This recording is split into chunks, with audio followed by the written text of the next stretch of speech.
na tona, a ko'ina ke zan nuna, na makance a kogin sanki ni. Yaya wace ce wannan? Ƙara na kawo. Ƙarar wa? Ƙaran mahaifi.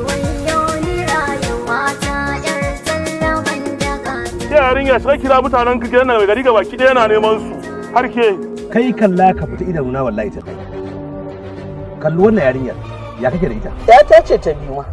Wannan shine abin da ya baka dama kake so sai ka sa yarinyar a hanyar karuwanci? Babu yanda za a yi uba a haifan masa diya, yi mata hudu ba ya sa mata suna, ranar suna ya tara malamai a karanto su ayoyi na alkur'ani a rada mata suna, Allah ya taimake ka. Yarinya har ta girma sannan dauke ta kuma jefa ta hanyar karuwanci.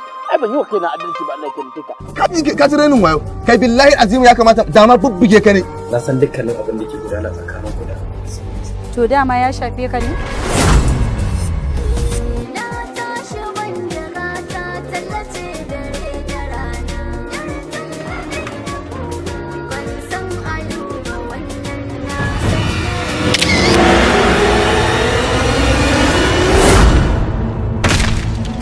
Wai ke me yasa ke ma ba ta kawo kuɗaɗen da yawa kamar yadda mama ta? Ko da ce kike zuwa ki tsaya ki da kuɗin ne kika sai da abinci? Ashe baka da tunani ka rasa wanda zaka ce kana so sai ni?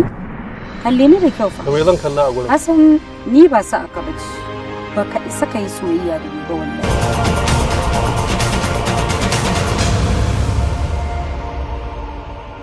Yaron nan dan kabila da yake zuwa gurinta ya dakata da zuwa do Allah ya nemi wata. Jiji na yi alkawari da ita, na ba da ita. Ban gane ba. Na ba da ita Jiji ga Alhaji Hudu. Yanzu ta heki an jima da marece, in ke taho da tuwon marece kin ka kawo mana sai ki karbi kuɗinki. Ai ni ba na zuwa karɓan kuɗi da daddare, sai dai idan kuɗin ne babu sai in yi afuwa, in ya so gobe sai in zo in karɓa, ba matsala. Inda kin san Zile da Delu da ma duk sauran 'yan matan da suke zuwa talla yadda ake su samu kuɗin da suke kawo gida. Wallahi da baki sha'awar haka. Juye fa ake musu. Me kuma juye? Juye shine idan 'yan mata suka tafi talla suka yi kwantan abincinsu kuma suna tsoron komawa gida saboda gudun bacin ran da za su tara a gida, sai su je su samu wasu samari za su saye abincin duka ba almajirai, su kuma su tafi da su biya bukatunsu da su. Dan Allah da annabin Alhaji Amurka zo ka gara da Allah. Kai kwallin nan da kyau.